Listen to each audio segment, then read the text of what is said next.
What's a good word, everyone? It's your boy DKB here. I just want to say thanks for all the support. The channel's been steadily growing, and the number you see below, you can drop a text, shoot a voicemail, any ideas, topics, collabs, etc. you guys want to see. I'll include them in future videos and live streams, and I'll catch you again. Be easy.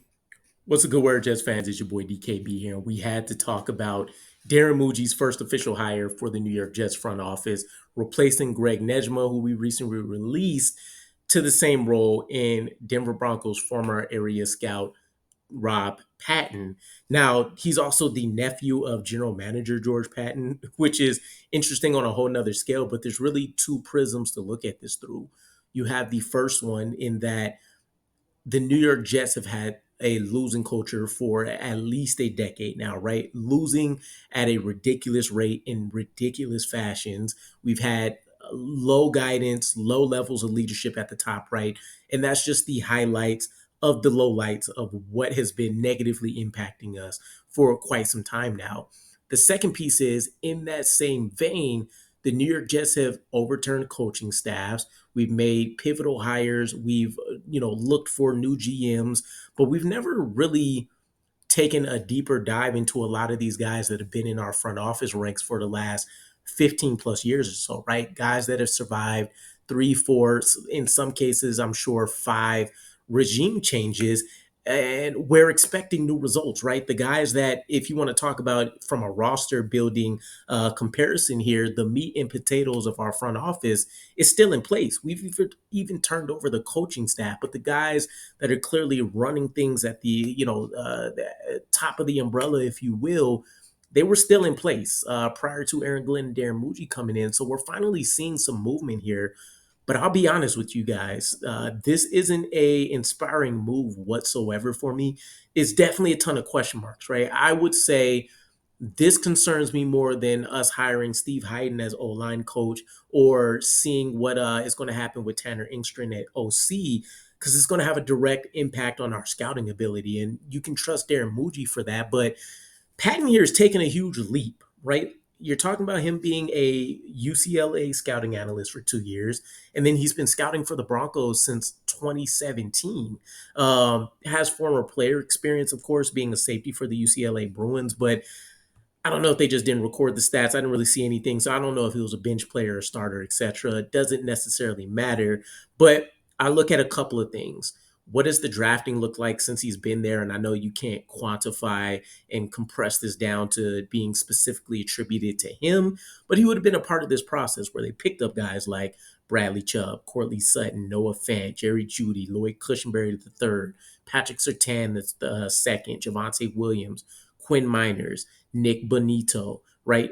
Quality guys on both sides of the ball, guys that have developed, guys that become, mainstays or household names at their positions, and guys we haven't talked about from like a special teams perspective, your Marvin Mims, for examples. So they have hits. One of the things that I noticed is they never really put together a full draft class, right? One where you have your guys that have been able to obtain starter status and maybe they're even getting into Pro Bowl, All Pro conversations, but just a consistent draft class that has found role players, key backups, etc. I haven't personally seen that from them. And then you're talking about prior to Sean Payton coming, he's witnessed a lot of losing, a 35-63 record with five double-digit seasons, sandwiched in there. So not all on him, not even directly impacted by him. Again, he's just an area scout for them. But that also raises the questions. What makes Mougey so confident that he can take these massive leaps up in his development, right, and take on all of this additional work?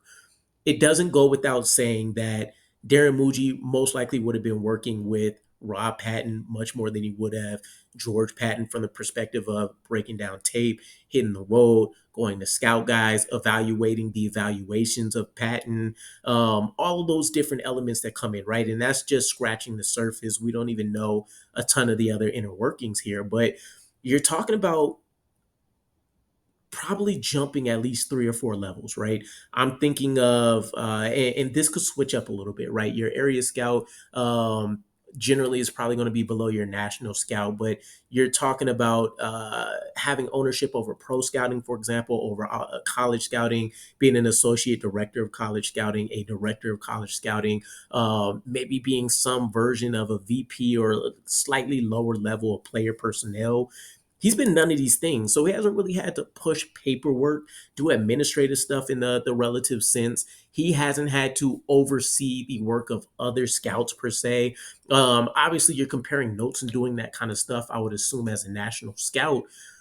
But this is going to be a massive leap in not only responsibilities, it's going to push his leadership to the test. So if Darren Mougey's confident, I guess I'll take that at face value and run with it. But this again, this concerns me more than Steve Hayden, our new O-line coach, concerns me more than Tanner Engstrand, our new OC, both first timers. But at least it's a jump in skill relative to what the kind of work they were just doing here, right? So we'll see how this plays out. But I don't know. I guess you're looking at it as an up and comer, but I would also question why hasn't he been able to move up? Has it been him just denying promotions since 2017 because he wanted to fully invest himself in the evaluation ability? Who knows? Hopefully, we get some more information that comes out to make this feel a little bit better of a hire for me, I suppose. But let me know what you guys think, and I'll catch you guys again. Peace.